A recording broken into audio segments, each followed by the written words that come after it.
Les médias de gauche enquêtent sur le passé de Biden. Il s'agit de Hunter Biden, pas de son père. Il s'intéresse particulièrement à ses affaires à l'étranger. Alors pourquoi Hunter Biden est-il soudainement redevenu un sujet d'actualité?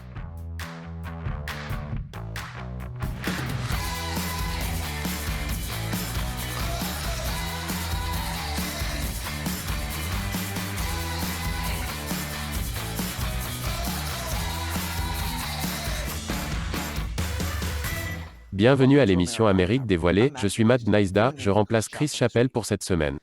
Il est soudainement devenu à la mode de parler à nouveau des affaires louches de Hunter Biden. Dans les médias de gauche, je veux dire, les médias conservateurs ont couvert cette affaire comme une course de chevaux avant même que l'on sache à quel point ces affaires étaient louches. Hunter Biden est maintenant la personne préférée de Fox News. Enfin, après Hillary Clinton. Si Hillary et Hunter faisaient des affaires loufoques ensemble, je pense que Jesse Watters pourrait s'enflammer spontanément. Mais depuis 2020, les médias libéraux ne sont pas très enthousiastes à l'idée de couvrir Hunter Biden. Enfin, sauf s'ils parlent de son art. C'est-à-dire jusqu'au mois dernier, lorsque le New York Times a fait état d'une vaste enquête fédérale sur les impôts de Hunter Biden. Le Washington Post a rapidement suivi avec un article sur les liens de Hunter avec une société énergétique chinoise, et NPR a également pris le train en marche. Hunter Biden, le fils du président, fait l'objet d'une nouvelle enquête. Une partie de cette enquête semble être centrée sur les emails qui sont apparus sur un ordinateur portable notoire qui a été rendu public avant l'élection de 2020 et ensuite rejeté par une grande partie des médias. Oui, rejeté par une grande partie des médias d'information comme NPR. Alors pourquoi les médias de gauche lui accordent-ils autant de temps d'antenne maintenant alors qu'il semble que la plupart du linge sale de Hunter soit déjà sur la ligne? Sont-ils comme nos parents qui sont super en retard sur toutes les tendances? Au fait, maman, arrête de dire « flippant ». C'est fini depuis des années. Quoi qu'il en soit, les médias affirment maintenant que de nouveaux détails sont apparus dans l'histoire, qui soulèvent des questions de contre-espionnage. Ou en clair, que Hunter est un problème de sécurité nationale. Il y a eu de nouvelles révélations aussi. Enfin, plutôt des confirmations. Par exemple, le New York Times a authentifié les emails de l'ordinateur portable de Hunter Biden. Vous vous souvenez, l'ordinateur portable qui était totalement de la désinformation russe. Nous avons consacré un épisode entier à cette histoire du New York Times et au tollé qu'elle a provoqué. Cela a semblé donner aux médias libéraux le feu vert pour recommencer à parler des affaires d'Hunter. Après tout, ce n'est plus une année d'élection présidentielle. Le Washington Post a suivi peu après avec sa propre vérification de certains des courriels, bien qu'il n'ait pas été en mesure de les vérifier tous. Au même moment, le Washington Post a publié un autre article sur l'accord de plusieurs millions de dollars conclu par M. Hunter avec une société énergétique chinoise. Je vous en dirai plus juste après cette courte pause publicitaire. Bienvenue à nouveau. Le Washington Post dit avoir de nouvelles informations sur les affaires de Hunter Biden en Chine. Plus précisément sur les relations d'Hunter avec la compagnie pétrolière et gazière CEFC. C'est la China Energy Fund Committee. Le conglomérat énergétique chinois et ses dirigeants ont versé 4,8 millions de dollars à des entités contrôlées par Hunter Biden et son oncle. Cet oncle est James Biden, le frère du président Joe Biden. Donc, Hunter et James Biden ont reçu presque 5 millions de dollars du CEFC. Et le CEFC était financé par le gouvernement chinois, ce qui n'est pas une surprise. Mais ce qui est vraiment effrayant, ce sont les liens de CEFC avec l'armée chinoise. La société a été fondée par ce type, Ye Jianming. Selon un rapport du Sénat, Ye travaillait dans une organisation de façade pour l'Armée populaire de libération ou APL. C'est l'armée chinoise. Entre 2015 et 2018, Hunter Biden aurait discuté de multiples accords avec Ye, bien qu'ils n'aient pas tous abouti. On ne sait pas combien d'accords il avait sous la table avec lui, cependant. Hunter Biden se fait jeter plus de restes sous la table que ce gros corgi. Je sais que je ne devrais pas, mais je ne peux pas résister à ce visage. Ou aux relations de son père. Un de ses bouts de table était apparemment un diamant de 2,8 carats. Ye Jianming était tellement satisfait de sa première rencontre avec Hunter Biden qu'après le dîner, il a envoyé un diamant de 2,8 carats dans la chambre d'hôtel de Hunter avec une carte le remerciant pour la conversation. Lorsqu'un journaliste a demandé à Hunter si ce diamant était un pot de vin, il a répondu par la négative. Pourquoi m'aurait-il soudoyé? Mon père n'était pas en fonction. Donc, soit Hunter Biden ne sait vraiment pas comment fonctionnent les opérations d'influence chinoise, soit il est volontairement ignorant. Pourquoi des Chinois ayant des liens avec le gouvernement veulent-ils faire des affaires avec moi? C'est un mystère. Hunter en savait au moins assez pour ne pas garder le diamant. Il prétend l'avoir donné à ses associés. Quoi qu'il en soit, les affaires de Hunter avec le CEFC ont toujours intéressé les républicains. Mais surtout après qu'un courriel trouvé sur l'ordinateur portable de Hunter disait que 10% d'une affaire potentielle du CEFC devait être détenue par H pour le grand. Le contexte a montré que H était Hunter Biden. Quant au Big Guy, on a spéculé qu'il pourrait s'agir de Joe Biden. Ce qui est un peu présomptueux. Qui peut dire que le grand gars n'est pas ce gros corgi? C'est un grand garçon. Mais un des anciens partenaires d'affaires de Hunter a dit que le grand gars faisait en effet référence à Joe Biden. Mais ce contrat spécifique n'a jamais été conclu. Donc, même si le grand type était Joe Biden, il n'en a jamais tiré de bénéfice. Je tiens à préciser qu'aucun des Biden n'a été accusé d'un quelconque crime en rapport avec ces affaires. Mais ce n'est pas parce qu'une chose n'est pas illégale qu'elle n'est pas suspecte. Un peu comme lécher la boîte aux lettres de votre voisin. Il n'y a pas de loi contre ça, mais vous pourriez vouloir regarder ce qui se passe avec eux.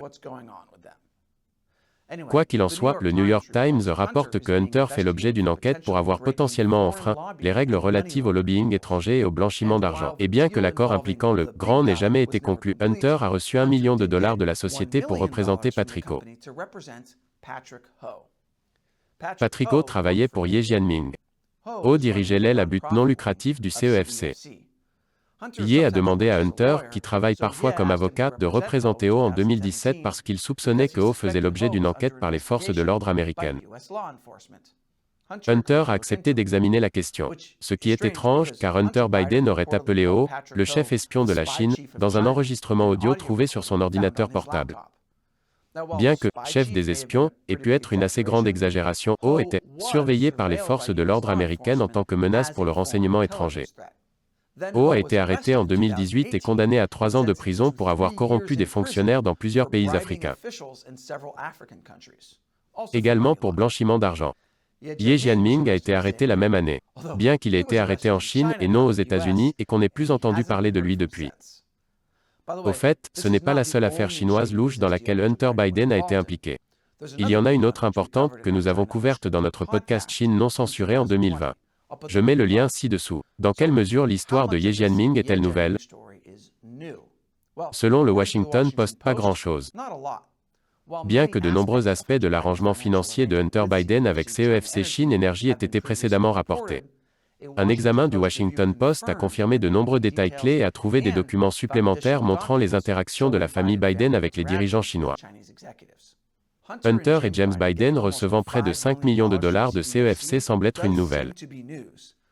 Et cela pourrait être en grande partie dû à une enquête du Sénat. Yahoo News a essentiellement régurgité des faits anciens sur le CEFC et les Biden.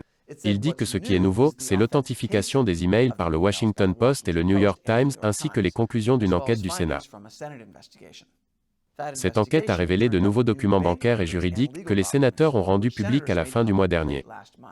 Je vous en dirai plus sur les raisons de cette nouvelle après cette dernière pause publicitaire. Bienvenue à nouveau. Le New York Times, le Washington Post et d'autres médias libéraux ont récemment recommencé à parler de Hunter Biden. Pas ses œuvres d'art boiteuses et hors de prix.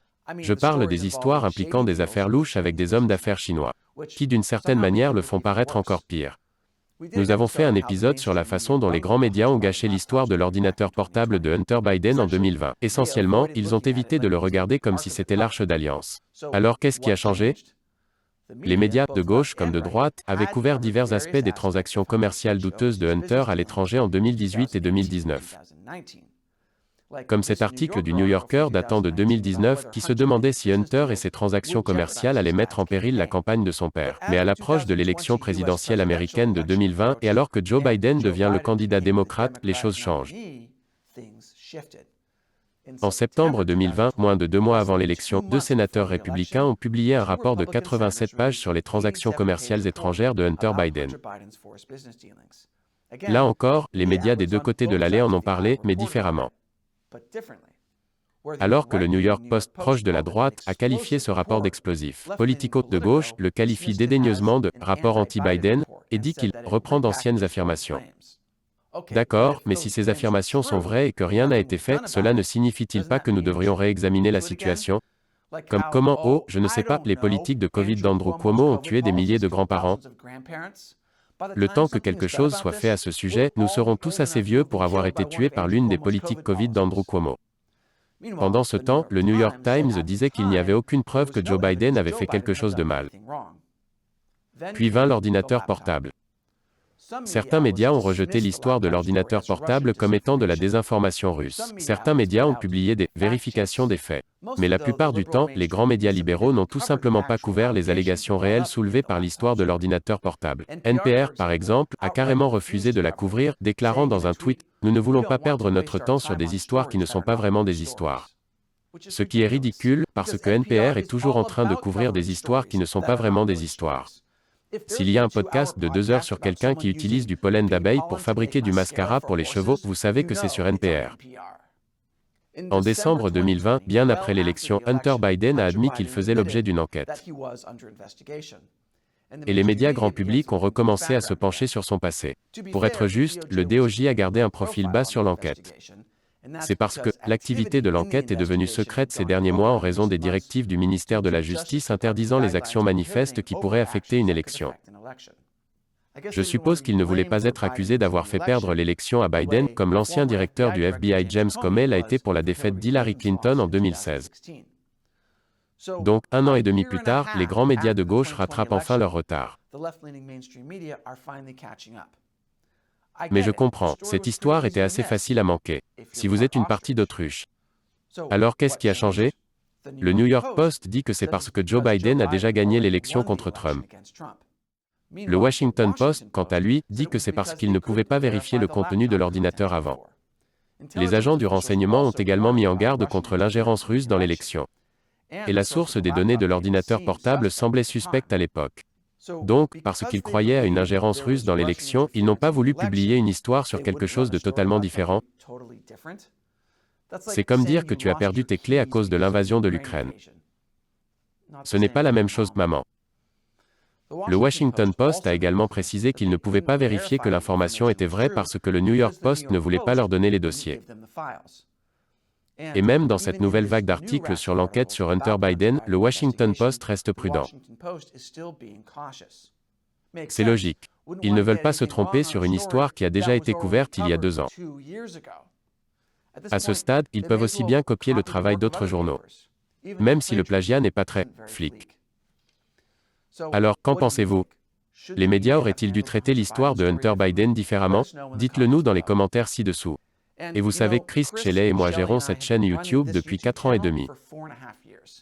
Et ce n'est pas facile, parce que même si nous faisons de notre mieux pour être basés sur des faits et non partisans, nos maîtres YouTube n'aiment pas vraiment ça. Ils démonétisent beaucoup de nos vidéos, et parfois ils nous suppriment carrément. C'est pourquoi nous comptons principalement sur le soutien des téléspectateurs pour notre financement. Allez voir sur Patreon ou Locals où vous pouvez soutenir directement ce que nous faisons. Les liens sont ci-dessous. Encore une fois, je suis Matt Neisda, merci de regarder Amérique dévoilée.